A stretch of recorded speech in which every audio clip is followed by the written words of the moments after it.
It's time for Gardening Inside Out, a live show offering you plant advice for any space in your life. Introducing your perennial hosts, David Bates and Josh Carey. Hey, and welcome in, everybody. It's Saturday morning. It's time for Gardening Inside Out, coming to you from the fragrant Green Room Studios here at Bates Nursery and Garden Center this morning.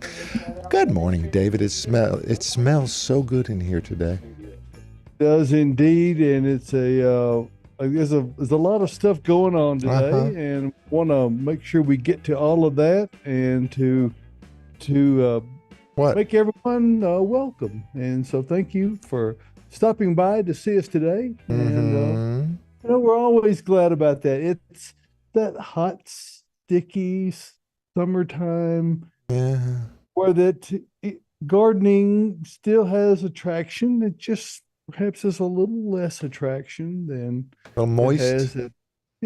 But we're going to discuss how to prepare mentally for the weather that's out there in front of us, and how to keep on digging.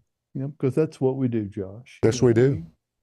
We work on that. So let's just get right into the weather, and then we will get into today's edition and the crew that is with us today. Of course, this is Saturday, the 22nd, the first Saturday of summer, as it were, and we're there it is. Cloudy conditions. It's going to be warm today. High of about 95. Nothing too unusual about that. And partly cloudy. Tomorrow, maybe a few more clouds. Maybe not quite as warm. I don't know that you can tell. I can't really discern the degree difference.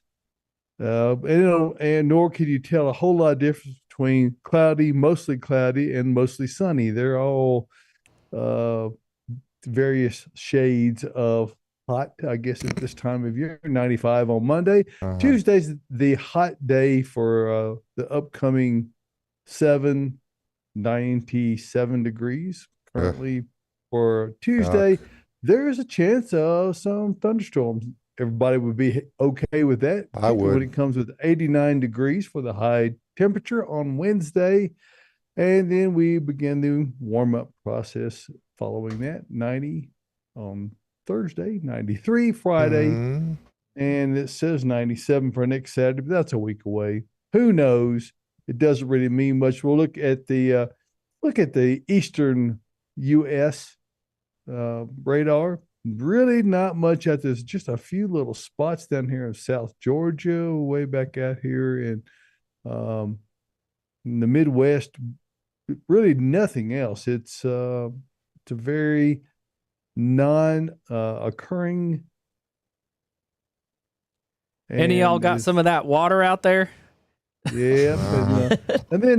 And then we have received 1/100th of an inch of rain this week. I don't know if that's, sometimes I think humidity can collect and just register a small amount. Wind blowing it over onto the it could be irrigation system here. We're still just under 29 inches. Actually, we missed an inch of rain earlier, so we're probably at 30 inches already for the year. No matter. 39 to 40 is about our average annual rainfall rate. So we're, for the year, well ahead. But, the day-to-day rain conditions are such that, the surface moisture starts to get dry and things start to desiccate. Water. Yeah. Then the heat only magnifies that. It makes it more needy. And we don't want to be needy, but the plants are needy. They do need us, particularly those that we have planted this year. And those things are always make people think of questions that they have with respect to their gardens. And when we have questions, of course, we think of Caroline Gant. And today, the general manager is joining us, Adam Chapman. Welcome in, guys. We want to tell you how much we appreciate you being here today. There you are. Morning. Good morning. Good morning. Tyler Blankenship across the way. He's the one who, let's get that Tyler cam. There you go, Tyler. Yeah. Good morning. Good morning, Look at everyone. those finger guns. You're on fire this morning. I learned You're the ready. best from Lauren. She's a finger gun she expert is a here. champ. Yeah. Absolutely. So But there we we've are. got, we've got, there's a lot of stuff going on at Bates Nursery. We'll discuss that, but just kind of get the lay of the land from you, Adam and Caroline, and Tyler. What's anything in particular going on? I guess we probably should go ahead and get out of the way that the newsletter blurb that I put out there about free annuals was kind of successful. Really? Just a People little showed- bit. Just a little bit. People showed up in mass. I think Caroline, what was the official 29 minutes? 29 minutes gone? into the sale, all free flowering annuals were Gone. Gone. So It was despite like what Black the- Friday.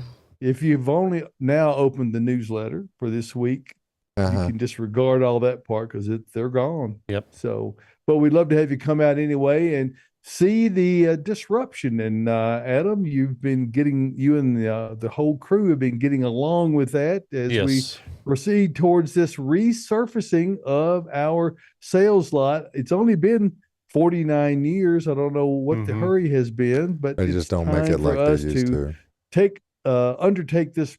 It's going to be a pretty extensive project, but Mhm. we're all ready for it.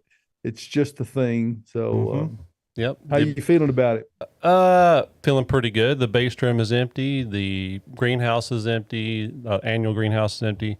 The ladder, the A8 through A12 section of the lot is And? also empty. And And Caroline and Austin got the pottery moved all the pottery. Yeah, it was very nice of It them to was do a that. lot. The only thing that's left is the laurels and the drip system, and that's because they got to stay there till the very end. So Where are they going? So, probably into house one or in the Now, sold area. I don't know yet. so does that mean, Adam, that all those plants are just gone? We don't have them anymore? That is not correct. We so our winter storage house, formerly winter storage house, we didn't use it this year because of the new facility. But because we had it, it was readily available to store the plants that we needed to move, and that's where they're at, which is a building we affectionately call House One. Prima This happens to be the first Casa. one. Prima Casa. Prima Casa, yeah. Oh. And it has all of the shade shrubs, the Japanese maples, and the shade perennials in it. And it's right across from our normal tree lot, which has the sun perennials and a few trees in it and some other shrubs. So it's all centrally located, all easy to get to. We made sure to make some room for carts and whatnot in House One. So And since the new pavement was done, it's no problem pushing the carts from point A to point B. hopefully, Huh? well, Not done that yet. that will happen. When yes, it will be easy to move them onto the Yes. new pavement. Yes, Yes. when we return them to their proper place. It's a nice setup, easily shoppable. Ryan had a whole plan. He did. I saw him planning. He did. did it, and it looks great in there. Yeah. Well, and that's the deal of having a great team like we're so fortunate to have, is we've got a lot of folks pulling the same direction, and we've spent enough time discussing it in the run up to this time of year. So it didn't catch us off guard or unaware. We have known it was going to occur, and we've made all those preparations. And just like all of you out there who are working in your garden, you're making those same preparations, but it doesn't mean you don't have questions. No. Matter of fact, Caroline indicated to me, did you not, Caroline, that there are quite a number of questions? We have just a few. And if by just a few, I mean a lot. So let's get into them. Okay. It is time. We already got a live question in. Yes. So let's go ahead and get to that. The leaves on my hosta are a little yellow on the tips. Is it too hot? Not enough water? And then they said, thank you. Little yellow on the tips. Yeah, that could be indication of heat stress, depending on where it's at. But I'm sure that watering is, especially with hosta, is probably an issue. I mean, you just gotta keep them hydrated. Got to keep them hydrated. Mine are in a wet spot. I showed a picture. And by the way, I won the poll that we took, whether or not I should separate my hosta in the fall, divide them. Who counted? Because Austin said no. Caroline. And I put it up. You can get on Facebook, look at the votes, and I put the poll up in our Instagram stories. I'll put it up again. But mine are in a pretty wet spot and very shady. But did you? Did I what? Divide them? Yeah. No, I'm going to do it in the fall. Okay. But she wasn't going to do it anyway. And not all of them. It's just the striptease is the main one because she has taken over. She's huge. Sounds right. Sounds about right. It is. Dancing Queen and striptease are the two biggest ones. Yeah. Yep. We were pretty spoiled by the rainy spring. Yeah, We they were. loved it. But mine are in a very moist area, and they are really, really happy. I don't have any yellow tips on mine. So there's that. So water, Alita. Mo water. More water. And we got a second hosta question in. I've never grown hosta before. The hail demolished them a few weeks ago, and I suspect where I planted them is also not enough partial shade. Should I uproot them now and plant in a shadier spot or wait until fall? Were they just planted this year? It sounds like they were just planted this year. I mean- and I will say, I was just going to hop in here real fast. I planted a bunch of hosta in a spot that was way too sunny a couple years back. I left them until the fall. They burned like crazy in like late July through August. They didn't look great, but they were healthy. I didn't have to uproot them too early, and then I did transplant them in the fall. And they did great. Yeah, they're pretty tough plants. Yeah, they're So the ones at our house, the previous owner planted, and we're not real happy with where they are. And we've been trying to get rid of them for about 12 years. Can you not get rid of them? Think they're gone, and 2 years later they'll pop back up. Really? Oh yeah, it's the wildest thing. well, there you go. That is- That's how tough they are. They sound tough. Distant. They don't flower much, but they're pretty foliage. Are yours in a lot of sun? Oh, yeah. You can plant them in full sun. I was just in Michigan, and I mean, their hostas are growing in full sun, but their climate is very different from ours. You could say that. Yeah, just a little bit. Just a little bit. Just a little bit. Zone 4 to Zone 7. The Arctic. I mean, Yeah, Almost. I was up north. upper Michigan Yeah. is, yeah. Oh, yeah. Yeah, it's nice. Their hostas are gorgeous. I would move there just for the hosta. Beautiful fir trees up there too. Oh, The yeah. conifers Oh, are my amazing. gosh. Giant, stunning. The water up there also just amazing. It's cold too. It's very cold. I put my feet in the water and I was like, whoa, this ain't Tennessee water up here. No. So we got a lot of pruning questions in. Let's go ahead and get to them. Can healthy, established, and very overgrown yews be pruned at this time of year? If so, how much can I cut back? Well, the rule that we always apply is no more than a third, particularly for evergreens like that. You really, for that, you don't want to. You can prune them now. You can certainly prune them and shear them. They'll probably more than likely flush back out some after that within a few weeks. If you're going to do any really heavy pruning, I would probably wait until next late winter, right before they flush out, so you get a nice big flush in the spring. They probably won't do much this summer just because it's so hot. You know. Yeah, one of the things that's always amazing to me is how many people think about that in diametric opposition to the optimal time. It seems as though transplant questions that the people have come right as things are pushing new growth, and that trimming things tend to get asked, particularly of conifers, which you like you mentioned, Adam, you can do those right now. Now, whether you should or not, another thing. They're probably just going to sit there. The 1/3 rule, I think, stands.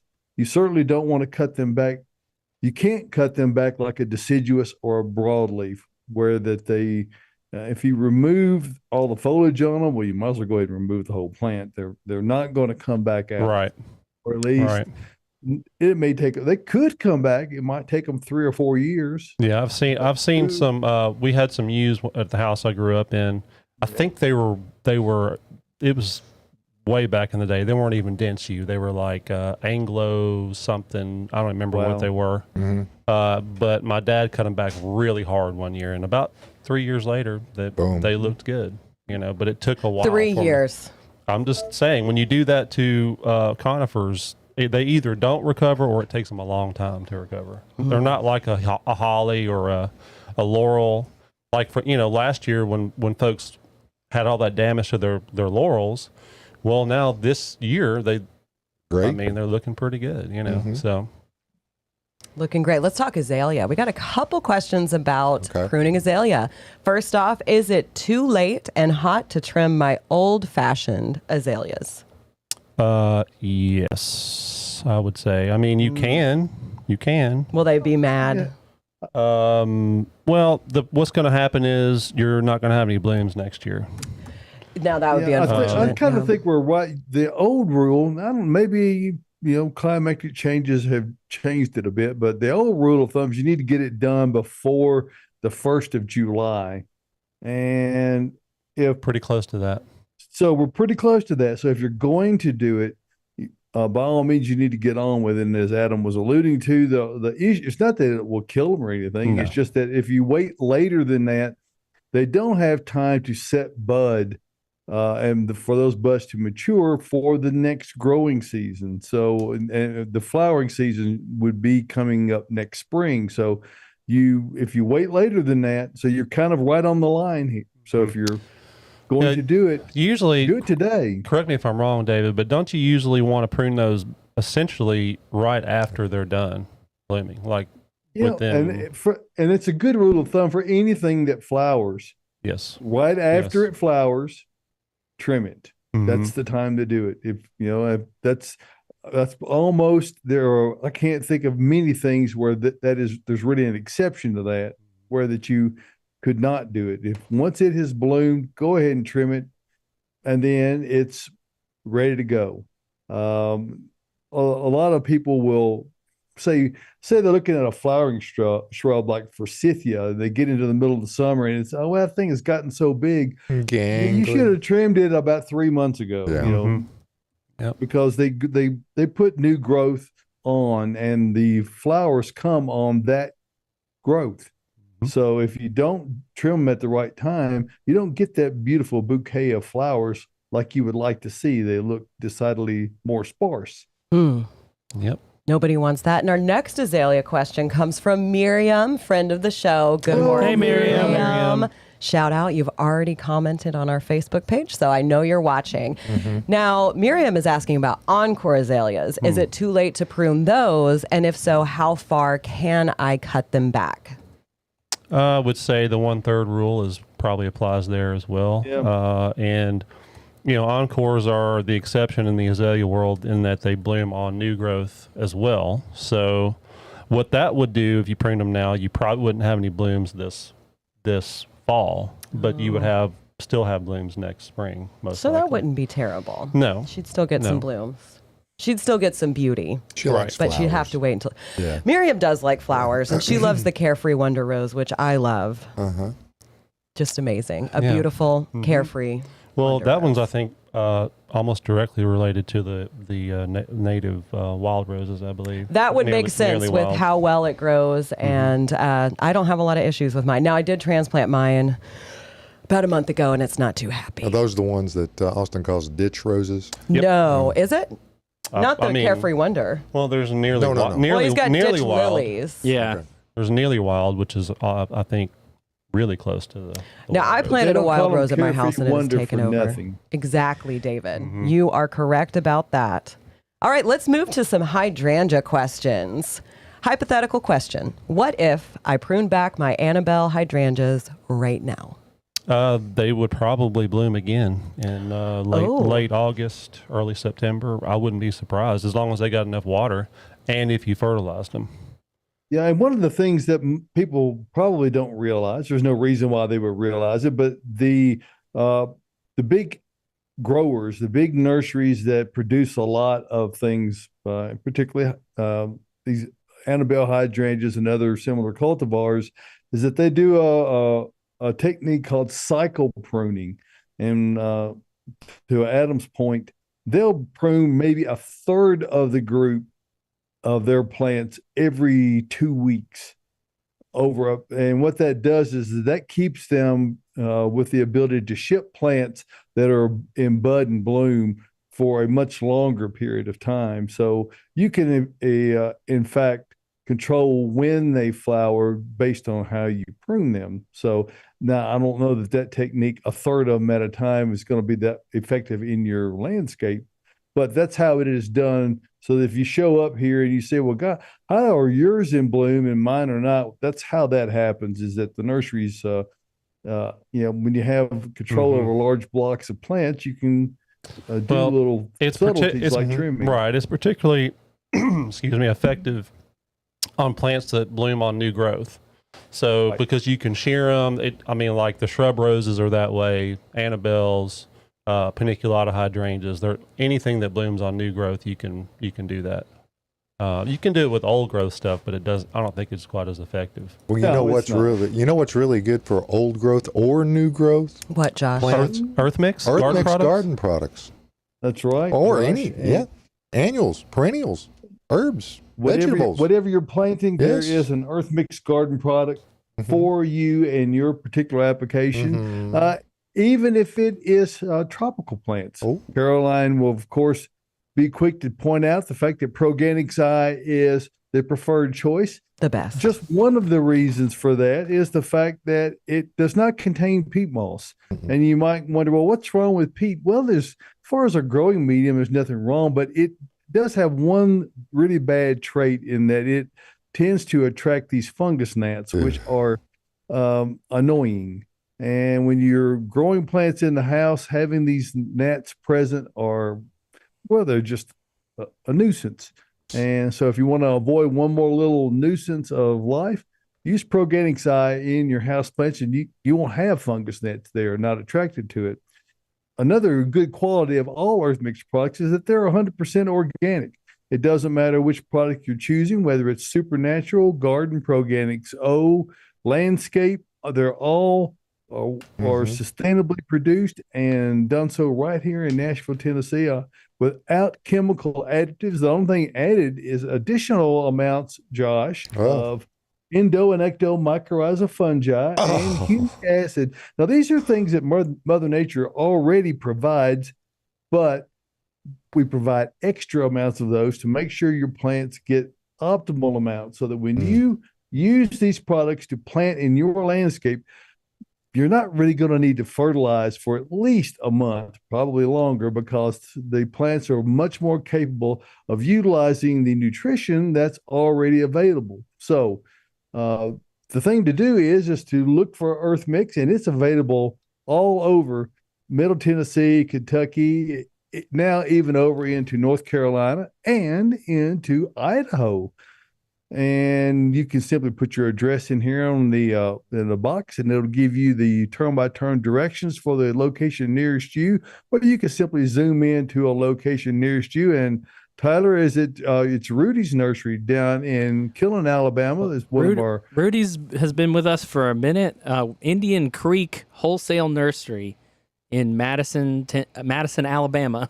Excuse me. That's our newest Earthmix vendor. We're super happy to have them along. That's down there by Guntersville, I think.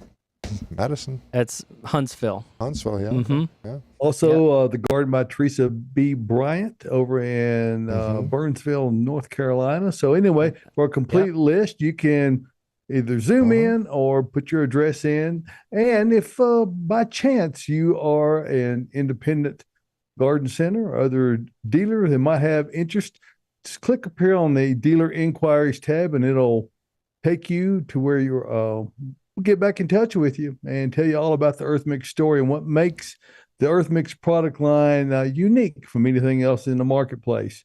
Remember this: success in gardening begins at the ground level when you use Earthmix garden products, and we really appreciate you giving us a moment to talk about that and to help take a lot of the work out of your gardening efforts, because particularly, Josh, when the weather is hot like it is right now, you want every advantage you can to give you the best and most optimal chances for success. And we feel like Earthmix does that. Earthmix, sunshine, water, plants. That's all you need. Yep. And a little bit of love. That's right. A lot of love, Carol. Just a little bit. No. People overlove their plants, and that's what kills a lot of them, I would say. Especially when it comes to house plants. You have to have affinity for them at least. Right? I have a little bit of love for all of my plants. A lot of love for some. But I will tell you, all the time in house plants, I find that people overlove their plants, and that's how they die. And that's where it goes wrong. I don't have any house plants. Well, guys, Yes, you do. No, we're my supposed daughter does. we're supposed to be going into what's in bloom, but But there's not someone here today. I don't know if we can do that today. What? Oh yeah, no, we're doing this. I'm here. I am here right now. Austin? My name's Austin Lowen. Are you in the studio? And it is In bloom. All right, let's do it. Yeah, let's do this. What is in bloom around Nashville right now, guys? We got roses. Roses are blooming everywhere right now. They are drift roses. We got Love 'em. knockout roses. We got, and if you're spraying them really good, we got some, cut roses, right? Some cut roses. That was like some carefree wonder. I don't know. They'd Hybrid still be teas, going. everybody. Hybrid teas. I love them. Yeah, jazz hands. We also got hydrangeas blooming everywhere, mostly paniculatas, and Annabelle's are looking good right now. Tyler, I think I sent you a picture of one called Eclipse. Oh, that's right. Boy. Oh, yeah, look at that. That is money, Here y'all. it comes. Money, y'all. The moon is Look at that. moving over That thing the has sun. been blooming for 2 months. 2 months. Wow. Give it props. Wow. Austin, right, we your got bed looks a little different in that looks photo. Oh better. no, it's cut. Mine, Well, that's you for know, it's sure. because well, I'm not sure why. Anyway, so let's go back. Let's go into what else is in bloom here. We got tree. What trees are in bloom? We got Adam and I talked about this last week. We got golden rain trees are still blooming, still looking good. We also got all kinds of crepe myrtles blooming right now, looking awesome. Loving this hot weather, just blooming like crazy. Magnolias. Everywhere, blooming like crazy. Magnolias. Magnolias, yeah, that is very true. Big old magnolias blooming everywhere. White bloom, Big smelling good. Big old. Love them, love them. Then we also got. Look, we can't forget about the perennials now, can we? No, we can't, Austin. So we got No, we got echinacea coneflower. And you kind of love that one. I love Not really. coneflowers. Do you? I don't. I love coneflowers. Don't let anybody tell you I don't. Okay.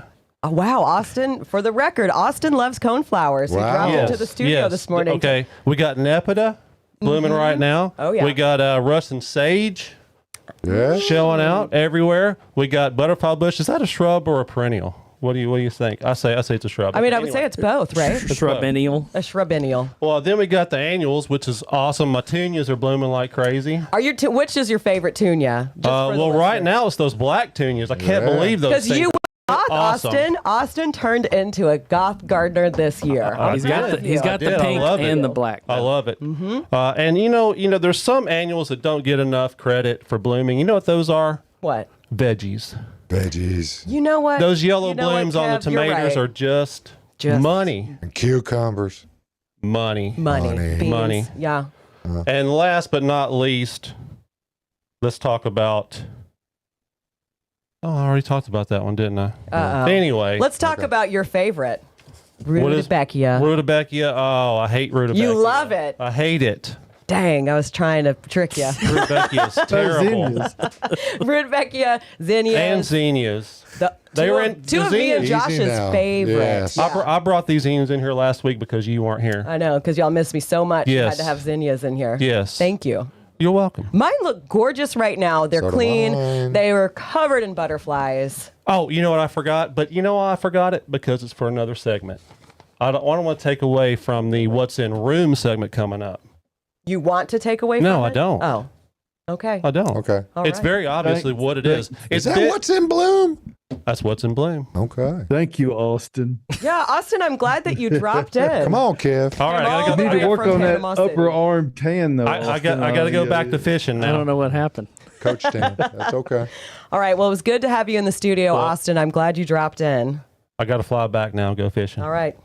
Be safe. See you later. Bye, everybody. Bring Wear us Wear some your fish. personal flotation device. Yes. Yes. Wear your life vest. Well, I sure didn't think that he That would was drop surprising. That was amazing. by. How about that, y'all? I can't believe he came in. All the way from the beach. Well, He used the vacation, transporter, nothing will keep him from doing.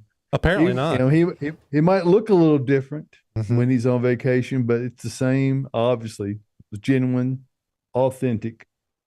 Austin Lowen. Always Austin Lowen, Austin Lowen. who loves echinacea. He does. We learned today. And Apparently. And Yeah, Zinnias. I thought he I hated can't it. believe he said that on the show, live, on air. Love zinnias.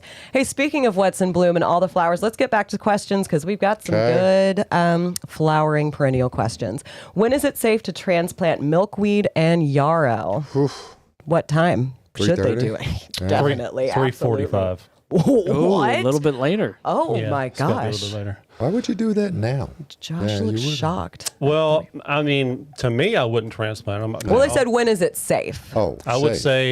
say mid to late fall through winter, if you know where they If are. you can They find are, them. yeah. Put your little flag there, then you'll know. Yep. I'm terrible at doing that, and Exactly. I don't ever know what I planted anywhere.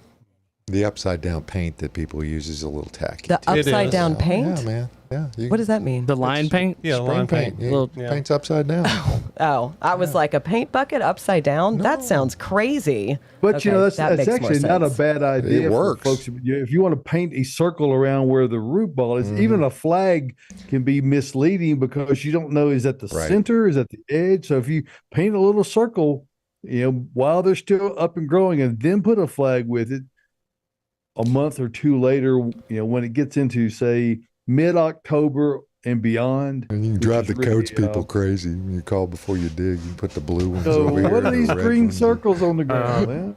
What's going on around Well, here? not that You you got to use blaze orange though, right, David? That's the one that would be the best, right? Or the blue, or the fluorescent green. Would go. I think you can find green, Josh. Yes, That's what they I have would that. go You with. can find Yeah, green. that's, Fluorescent green. Yeah. that's what I would use. Okay. So Well, not that you couldn't transplant them now. I mean, you can, but you're like Caroline was talking about with the stuff that you transplanted. And if you do it now, you're going to be watering, gonna and be so even much even stress. watering a lot, you're still going to have some. You're transplant just shock. transplant shock. So Yeah, they're not going to be super happy. No. I love planting a lot of my perennials in the fall and the winter. And then they wake up and you say, oh my gosh, look at you. Yeah, I gotta Didn't even move- remember planting you. Yeah, I got to there." move those eclipse, but I'm gonna wait. I would wait. Yeah, I'm waiting. for sure. I've got to move some hydrangeas. I'll probably wait until winter to move them. Hey, we got a lavender question. Uh-oh. Help me not kill my lavender every year. Y'all, I've had a lavender going strong for, I guess, about a year and a half now. It's a phenomenal lavender. That's the only one I have had good luck with here in Middle Tennessee. I used Earthmix and Lighten, which is an expanded shale that I put underneath it to help with drainage. And mine is like a shrub right now. It was a little 4-inch that I planted, and now it's like this big. Yeah, the biggest It's in thing with full the bloom. biggest thing with lavender is drainage. Yeah. I mean, they do not like wet feet at all. At all. So, and as Caroline was saying, they don't particularly like our cold weather too much either, but Phenomenal is very cold hardy, so it does pretty well here. So just drainage, and mine's also in kind of like it's not a raised bed, but I built up the soil a lot. So it's up above my grass by probably 1.5 inches. So it's not super high, but it does stay a lot drier than the rest of the yard. Now, Caroline, And people just need to be mindful. Don't Yeah. plant it with near other plants that have high water requirements. like our I mean, hydrangeas, just yeah. make a commitment to putting this in if you're going to have a xeriscape type of garden, it's a good plant to use. Put some sedums in there. Yeah. Put you Put some some sedums. sedums. and anything that can handle if you had any kind of dry weather, very heat tolerant plants, lantana, for instance, if you wanted an annual, or there's some Sam Huff that might be allegedly Hardy. perennial Right. here. Yeah, hardy. There are those kinds of things that work well together, and a lot of times you predetermine your success based on the things you're planting together. If you've got it with something that requires a lot of water, if you plant it with a sedge, one of those two is going to die. Yep. You're either going to underwater the sedge or overwater the lavender. Now, Caroline mentioned Enlighten, the expanded shale product from Earthmix, but people are tempted to use sand around them. Yeah, I mean, wouldn't do no. I would sand. not. No. You see that a lot on the Yeah. gardening blogs. That Yeah. they put some sand on it. Nah, I don't Sand, to me, sand is a fairly poor amendment. If it's already there, for whatever reason, if you already have a sandy loam soil, then that's fine. But it's very tricky to add sand into your soil. Because you can make concrete in a minute. Yes. Yeah, it is. And people use it for their cactus too, but I usually steer clear of it. Right. Maybe just a little bit, but that's it. It's one of the things that, from my perspective, if you're looking at a soil mix or whatever, it's the surest sign that it has, unless it's a cactus mix, and I'll make that qualification, but unless it's that, it's an indication of inferior, low cost. We're just trying. It's a cheap filler product that does not translate well into prepared soil mixes. So, if you see a lot of sand in it, that you should avoid it. Or crushed up pellets. Yeah. Or that. Yes. If the pellets are composted properly, but it takes like a year at least under the right conditions for those to get ready to be introduced. Most of the time they're just ground immediately and stuck in. So there's that. Hey, Joan Dodson on Facebook said the selection of plants in the studio looks great this morning. Thank you. Who's responsible for that? That's all That would be me, and we will talk about that soon. Yep. But it is Pollinator Week this week, so that is the theme in the studio right now. Yep. And we're going to go ahead and shift to our photo portion of the show. So our first photo comes from, let me scroll down, from Joyce Hooks. I bought what I thought were annual mums last fall. They actually started blooming in May. They have small leaves, not the broad leaves of perennial mums. What's up with that? And Joyce, we didn't get to you not on purpose last week because this came in last week. Yes. Yes, yeah. That's why we've got Joyce up first. Sometimes we get a lot in. We just got to get as many as we can. The misperception about chrysanthemums is that they are aiming. I don't know. They're all perennial here as far as I know. I think it's just because of that seasonality of it dying out. It's a product of how they have been sold and produced for decades. You really see them come out right before the winter hits. What's the most favorite Thanksgiving flower? You put them out. Mums. Yeah. Mums mean fall. They do. But let's go ahead and get to our next the photo. people just think, I and just then throw them away. One thing quickly, Caroline, before you move on, is that and when they're grown in a greenhouse environment, the foliage always looks more lush because the conditions are so controlled. So they look a little different. But correct. All right, our next photo comes from Pat. She has some peonies, 5 of them in a location, and they look terrible. Peonies in other locations and iris in this bed look fine. And just wondering, is this normal decline for a different variety, or do we think it's some sort of disease that should be treated? That's peony. Well, it's not uncommon for peonies to this time of year just to start. I mean, it's just the humidity, mine are starting to get a little. Yeah, particularly the herbaceous ones. That's just what they do, and we don't have to like it, but it is the way they are. Yeah, it's worth it for the flowers. It is worth it. Yeah. Oh yeah. It's not its time right now. It was about a month ago here in Tennessee that they were really showing off. And then our final photos come from Donna Brooks. Donna says, Annabelle and Boxwood, just for Austin. Oh yeah. I wish he was still here, but he's flown back to he already left the Florida. studio. He came in real quick for what's in Grab bloom. some Dramamine, but and this is just to show him how it's done, right? Correct. Yeah, this is how it should look. That's gorgeous. Yeah, that's stunning. That is very. That very garden nice. is a clean garden. I'll give you It looks $3 for the fantastic. glider. Oh, The glider is I'll give you American $5 for the glider. $7 for the American money. Yeah, right there. That's gorgeous. It is, but Donna, that bed, the landscaping. I saw some secretia in there, some purple heart in there. Oh, yep, See I right see there? it right Yep. there, bottom left. Yep. Some Yeah. vinca. What else do you see in there, Adam? A concrete curb? Is that concrete curbing? Or Is that just what is that? Oh, what is that thing? It's a perennial. It looks like it. Can come back. It's All of these nearly plants. perennial. Well, I'm glad Austin's not here to see those boxwoods. That would bring back pain. It might, perhaps.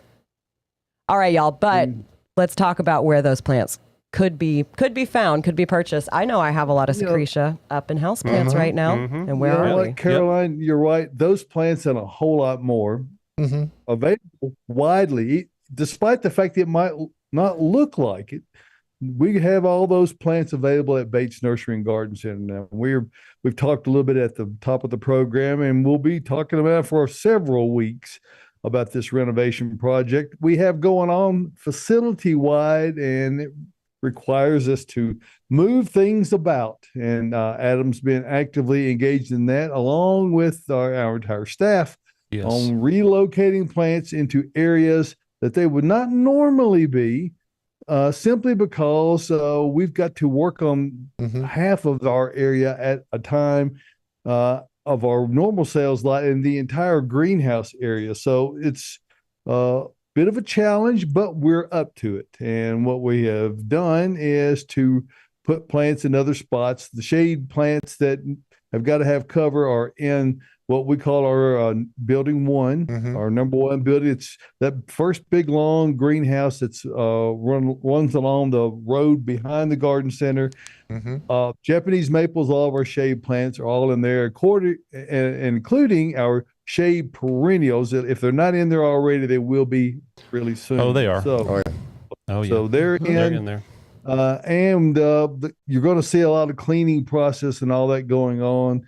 Just ignore that and just envision how nice it's going to be when it's all smooth pavement, because that's what the effect of our redoing our parking areas last year did, is that it accentuated the need for redoing these other surfaces. So chances are you're not as interested in that as you are in all of the gardening efforts you have going on around your house. And regardless of what those are, we keep a complete selection of plants year-round: trees, shrubs, ground covers, ornamental grasses, edible landscape plants, and all the best things that you need to have success in your gardening efforts.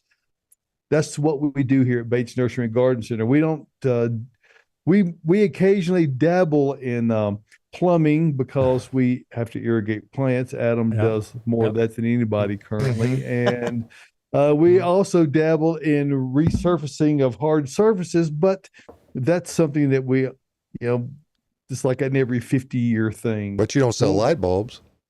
We don't sell a light bulb. No. We don't sell lumber. No. We just, we try to do the plant thing and the things that go with it, and do that second to none. So we hope you'll come out and see us at Bates Nursery and Garden Center. Despite the heat, you can successfully garden at this time of year. Now, you may need to make some adjustments. You might not want to be out there digging during the middle part of the day. It's just the plants can take it, but it's too hard on you. So you might want to do some early morning gardening, late evening gardening, and those kinds of approaches really take the stress off the gardener, and the plants, of course, respond well in kind. And if you want to do the very best with those plants, we're a proud seller of Earthmix garden products, and no matter what you're planting, we can assure you you're going to get the best success out of everything you're planting using Earthmix garden products. So come out and see us. We're conveniently located 1 mile north of Briley Parkway at exit 19 on Whites Creek Pike. Now, that's just minutes, Josh. I know. From Rivergate, Opry Mills, Nashville West, downtown Nashville. And I promise you this, it is worth the drive no matter where you're coming from. So absolutely. Come out and see us. We've been beautifying Nashville since 1932. My grandmother, you see right there, was the founder of our business, and very grateful for the efforts that she put in back in the day, and kind of helped us to continue this legacy going on. Bates Nursery and Garden Center, beautifying Nashville since 1932. And want to thank you for giving us a couple of minutes to talk about that. And invite you to come see us. We're open from 9 until 4 o'clock, Monday through Saturday. We are now closed on Sundays until fall season. So give us a call, drive on out, come see us. And let's see. Let's see. Don't let me What are we get in seeing? your way, Adam. Well, I was going to say, if you want to garden at night, last night would have been a great night because of the strawberry moon. Oh, it was Yes. amazing last It was night. beautiful. Yeah. Yeah. Beautiful. I was Plenty of light. outside at like 2 a.m. and it was gorgeous. I'm up to $10 on Donna's colada. I saw your comment. I was like, Donna, that was not from me. my That was goodness. from Josh. Hit it, Tyler. Let's go with Caroline. All right. So like I said a little while ago, it is Pollinator Week. So I brought in all the things that I grow in my garden that the pollinators seem to love. So in the corners, we had to get a little bit classy because we don't have our classiest cast member in here this morning. And I'm talking about Austin. So we've got some standard coral drift roses. So these are on a standard stem. It's like a little drift rose tree, which makes it look like it's weeping. These are stunning right now. Like the color yells at you across the lot. I was trying to think of what to put in the corner. Yeah, like Austin, hey, Caroline, look at this. I heard his voice in my head when I was going to collect plants. I said, you know what? That one's got to come in. And then next to it, we've got Vitex. I mean, who does not love Vitex? Mine is in full bloom right now. Austin, if you're listening, you did miss that one this morning. Well, when you were no, talking see, about that's he kindly didn't mention that one because he wanted you to mention it. Oh, well, thank you, Austin, for that.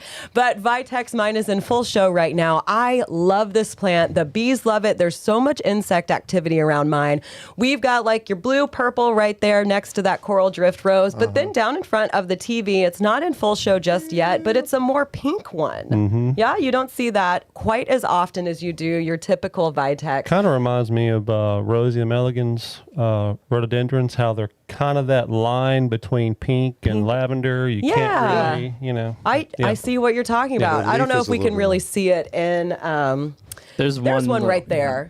But super cute, a little more dainty too. Yeah, that's what I was going to notice, that the leaves are a little bit more. Josh, take you one home. Do you have a Vitex, Josh? No. No. Well, that it sounds like is you a need crying it. shame. He's on plant probation. I don't know if Diana will allow him. Oh no. But I could. But Would that you know, do but well? that Add it to probably the should list. go where he put the hydrangea that he put in the wrong spot. Very true. There you There go. you go. Hydrangeas, So now you David. have a reason to get that Vitex. But let's go ahead and keep going. So down in front of the table, we've got butterfly bush. Yeah. Who doesn't love that? And Josh was talking about the smell right at the top of the broadcast in here, and that is what he is smelling. It smells wonderful. We've got two little pugsters down here. There's pugster blue and then a pinkish color. Look at those blooms. So full, so gorgeous. I know Risha's got one that Austin had to buy her last year. It's doing great. I hope it's still doing wonderful. And then in front of us on this table, I've got just a variety of flowering perennials that I have in my garden. So we've got from the end over, we've got catmint. Mine's about to rebloom because I cut mine back. We've got scabiosa. This plant is great. I feel like you don't see it in a lot of plantings right there. Scabiosa? Oh. Yep. Yeah, pincushion flower is its common name. Ooh. Mine, Sorry. Wow, we're getting crazy. Whoa. My leaves stay up through the winter. It really establishes quickly and spreads, and it chokes out the weeds because this plant is so dense. Like down where the foliage is, it's so full, and then it shoots up these gorgeous, dainty little blooms. Is that pink mist?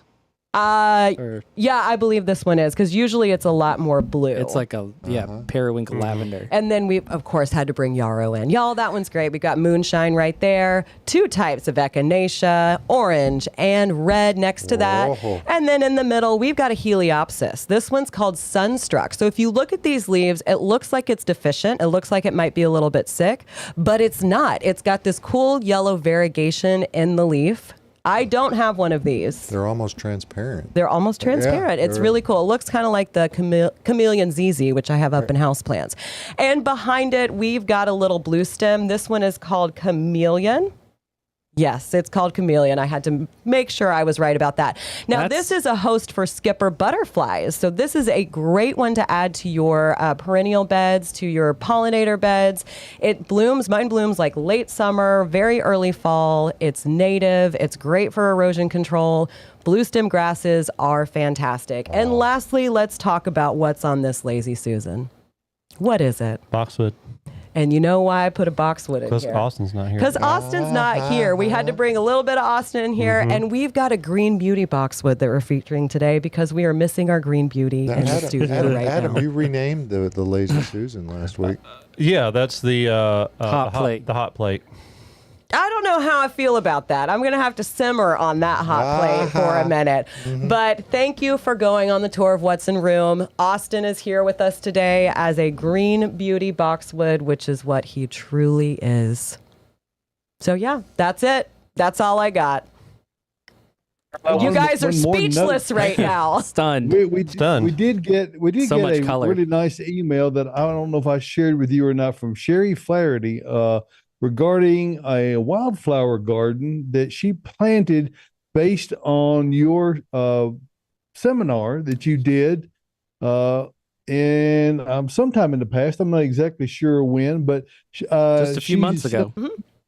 She sent a really wonderful photograph, and so hopefully she is listening today, and we thank you for interacting with us and watching what we put forth.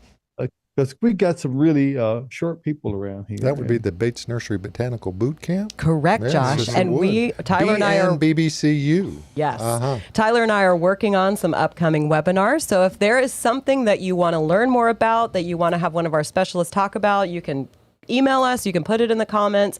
We will be working on our summer webinar schedule this week. And if you want to watch any of the past webinars, they are all available online. You can go to the Bates website. You can go to YouTube. They are all there for your viewing pleasure. Got 100+ deep dives Austin's on hydrangea, many different subjects. BNBBC I would say it's amazing. probably 80 hours or more of content just on the Bates Nursery Botanical Boot Camp side. So that's not talking about the gardening inside out.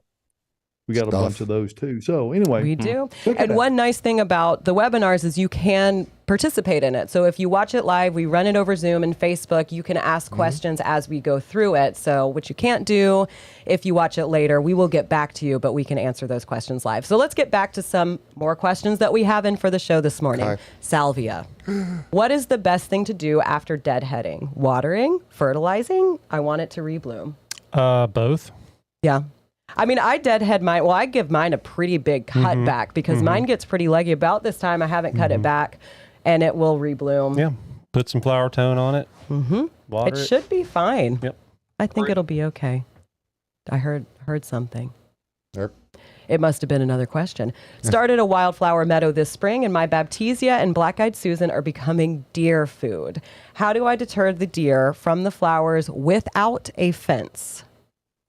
That's tricky. Plant more Rudbeckia. Yeah. So yeah. Outgrow the deer. You have to basically give them food. I mean, or you have to resort to liquid fence. Bars of soap. Hot plates. I mean, whatever. So the without a fence part of the equation is the tough part. Those I have seen some, and on YouTube, there's a lot of videos that the people have put out with using aluminum pie pans that are suspended on wires. But still, that's a fence. It is, establishing a perimeter, but the deer seem to not like that clatter. Anything that they bump into, that flash at them.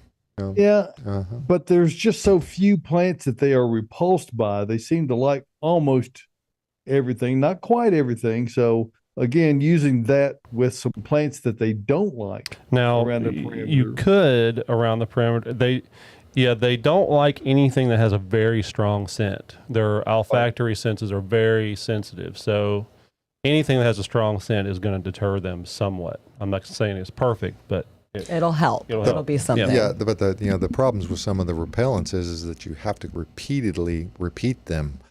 But if you planted something, if you planted like rosemary or something that has a very, very strong scent around your wildflower garden, they may not. That's true. Go in there as much. It may be okay. Yeah. What So a about couple those? options. What about those predator sprinklers that have a sensor on them? That's probably about as effective as the bars of soap and it's hit or it really is hit or miss. I mean, it really is. Those deer can go wild. Hey, we got a live question in from Colin. Colin, your name had not popped up yet, so a little bit late. I was happy to see you come in with some questions very last minute. Do hot pokers die down to the dirt, foliage and all after they bloom, or did the heat roast it to death? Mine's still up. Yeah, I would think it's mine never dies all the way down. I would think it's something else going on. Or if it stays too wet, they will tank if they sit wet for not a super long time. No, which is what I mean. This, like David was saying, this spring was very, very wet. We've already gotten 3/4 of our normal rainfall for the year. So he also wants a goat webinar. I mean, boar goats or I think nanny about goats the best plants in Middle Tennessee. I was going to say the goats. Yeah. or- There you go. Oh, I man, never that's- heard that until I met Austin. Made for Austin. Oh, it is. I mean, it is. Austin already has flower power shrubs and the best slender trees. So go and check that out. Mm-hmm. But We've got a lot. But again, we'll have new ones coming out. Powdery mildew has started spreading on my zucchini. What should I do to treat it? Airflow and copper fungicide. It's pretty much Perfect. That was an easy answer. You went right there. You didn't even give me time to fill in all my stuff. How about Japanese beetles are devouring my roses? Help. Sorry. Doesn't pluck them. Captain Jack's is supposed to. It's help supposed with to. them, I've never but, used it. I just let them eat everything every year. So there. I mean, Chickens. Well, yeah. I mean, they'll do a good job of eating most of the bugs around where they're. Do they hop up on the rose bush? I don't think so. I don't think they would. Okay, so. no. Like I said, just hang a pheromone bait on your neighbor's mailbox. Yeah, not on yours. Not on yours. Draw them away from your house. Mm-hmm.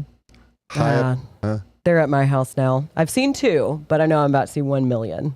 They've arrived.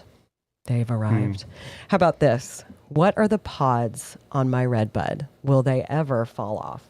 That is the fruiting body. They look like beans because they are kind of related to That was them. where every one of the Seeds. flowers was. If you need 50, 80,000 of them, I got them for you.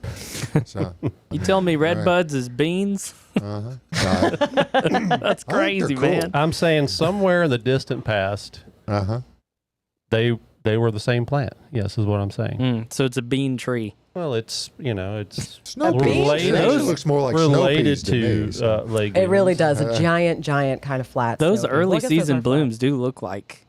Mhm. They you look know, like bean peas. flowers. Yeah. Mhm. Uh-huh. Never well, thought about this They before. will fall off once they desiccate and dry off. Enough. In the Then you fall. have little baby red buds in your Yep. everywhere. I've got Yeah. red buds all I over. do too. All over. Me I don't too. mind it. No. I'm here for it.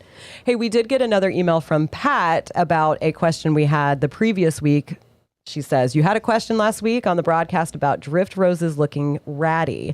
I could not email at that point, but I will relate that when mine looked terrible a few weeks ago, I cut them back about a third, which removes most of the ugly blooms. Now they look great. They're in full sun and blooming again. Amen. Yay, amazing. Amen. Austin Yes. would be so proud of you. Yes. So proud. One tear would fall down. feed them too. Oh, yeah. Those roses. Yeah. All right, let's talk about dogwood. A native dogwood that I raised from a seedling is now approximately 15 feet tall and distressed, it seems. Leaves are curling. Some are turning red as if it is fall. Can you tell me what to do to save this tree? Many thanks. Might be anthracnose. I hope it's Yeah. not, No. but might be. Yep. Which is and that's the only negative thing about the native dogwoods is that they're very susceptible. A white flowering cornus, Florida. Florida. Thank you. I was going with some other state in my mind. I go, Alabama? No, it's not Yeah. Alabama. It's Florida. Okay. They're very susceptible to that, and for that reason, some people choose other cultivars, but this is your special plant. You can treat it with some fungicides and that kind of thing, but it's going to be a process that will likely never end. Yeah. The best process would be you can spray them now, of course, and then, keep doing that on a cycle the rest of the year with copper fungicide, whatever's labeled for anthracnose. This year, when the leaves fall, rake them all up, bag them up, get rid of them. Then this winter, use dormant oil on all the stems that you can reach. Hopefully, you can reach all of them.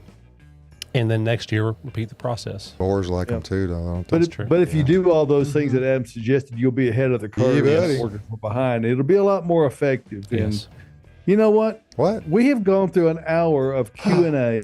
Oh, we How have fast was that? an hour. It was. Lightning. And fast. we had 59. enough Having fun. time, though, for Austin to make a brief appearance Oh, yes. this I'm s- week. Thank Yeah. you, Austin, for that. Uh-huh. Adam, thank you. Caroline, Josh, David. and of course, Tyler. Uh-huh. And Yeah. all of the wonderful folks who are tuned in today. We want to thank you for Yes. that and encourage you to come on out and see us. We got a lot going on at Bates Nursery. See you next Saturday for Gardening Inside Out.